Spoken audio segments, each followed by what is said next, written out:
Folks, when you think of Rod Stewart, you probably think of some husky-voiced, old, remarkably fertile Scottish Englishman. I've never really been able to figure it out with Rod.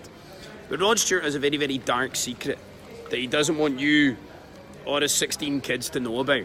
And that is that in 1447, a young Rod Stewart, then aged only 35 years old, actually murdered the King of Scotland.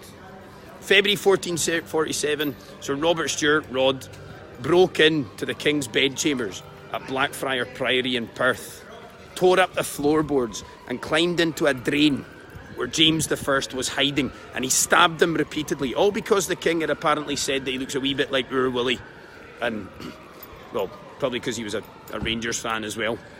Now what had happened was James I had heard Rod Stewart coming.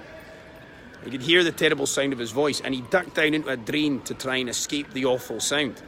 Now, unfortunately for James I, he had that drain blocked up to prevent tennis balls from his tennis court going into it. It meant that his drains were better secured than the blinking drains at Shawshank, but it also meant he had no escape, and it also meant that he is the only Scotsman who can say that tennis has been more damaging to his body than Sir Andy Minnie. Now, for his part in the murder of the King, Sir Robert Stewart, Rod, he was taken here to the Mercat Cross in Edinburgh, where they gave him a particularly brutal execution. First, what they did was they built a great big crane, and they dropped his body just before it hit the ground in a kind of weird medieval style bungee jump. And then what they did was they took a red hot crown with the inscription "King of all traitors" written on it, and they put it on his head until it fused with his skull, and then they ripped it off, which will be the next thing that we're subjected to with hipsters. I mean, we'll have sleeve tattoos and "fuck the police" fused on kids' foreheads.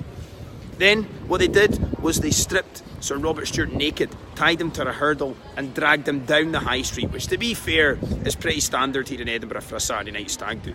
And then, what they did to Sir Robert Stewart is they took him here to the Mercat Cross. They propped him up against the Mercat Cross. They cut out his insides and burned them in front of his very eyes. And the absolute coup d'etat, they gave him a right good old-fashioned boot in the balls just to finish him off. But worst of all, they actually subjected Sir Robert Stewart, Rod, to the worst punishment of all. They made him listen to his own music.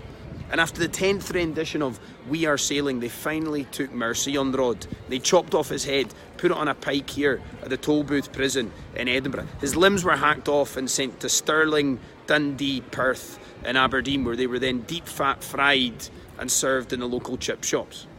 Now, with no head and no limbs, Sir Rod Stewart still went on to father 19 more children 550 years later, because although they may have given him the chop, there's one thing that Rod Stewart would always resist, and that is the snip.